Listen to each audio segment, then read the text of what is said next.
12 কোটি টাকা চাঁদার দাবিতে দ্বিতীয় দফায় দেশের শীর্ষস্থানীয় রপ্তানিকারক শিল্প উদ্যোক্তা ও স্মার্ট গ্রুপ অব ইন্ডাস্ট্রির চেয়ারম্যান মোস্তাফিজুর রহমানের বাড়িতে সশস্ত্র হামলা চালিয়েছে সন্ত্রাসীরা। সকালে চট্টগ্রাম মহানগরীর চন্দনপুরায় তাঁর বাসভবনে এই হামলার ঘটনা হয়।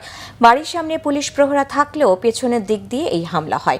সকাল 6:30টার দিকে 4 সশস্ত্র সন্ত্রাসী প্রকাশ্যে অস্ত্র উঁচিয়ে গুলি করে মোস্তাফিজুর রহমানের বাড়ি লক্ষ্য করে এতে জানালার কাঁচ ভেঙে যায়। দুইজনের হাতে ছিল চাইনিজ রাইফেল আর একজনের হাতে শটগান, অন্যজনের হাতে পিস্তল। লোকজন আতঙ্কে চারদিকে ছোটাছুটি করে। ফিল্মি স্টাইলে গুলি ছুড়ে কয়েক মিনিটের মধ্যে চলে যায় সন্ত্রাসীরা। এর আগে গত 2 জানুয়ারি চাঁদাবাজির দাবিতে হামলার ঘটনা হয়। পুলিশ ঘটনাস্থল পরিদর্শন করেছে। এদিকে 3 জন ছিল, এখান থেকে গুলি করছে, আর কয়েকজন ছিল ওই মাথায়। এর গুলি যখন করছে যাই ওই দিক দিয়ে চলে গেছে। কালো কালো কাপড় দিয়ে আসছে, কালো নিয়ে ব্যাকপ্যাক নিয়ে আসছে। তারা গুলি করার পর সাথে সাথে ব্রিজ দিয়ে পার হয়ে কার করে চলে গেছিল। তার আগে একবার হামলা করছে, তখন সামনের দিক থেকে করছিল, ফ্রন্ট সাইড থেকে, আর রাস্তা করছে এটা ব্যাক সাইড থেকে।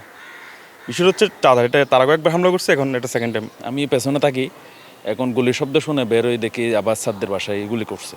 ওরা চাচ্ছে চাঁদার বিষয়ে বড় একটা অ্যামাউন্টে চাঁদা খুঁজতেছে।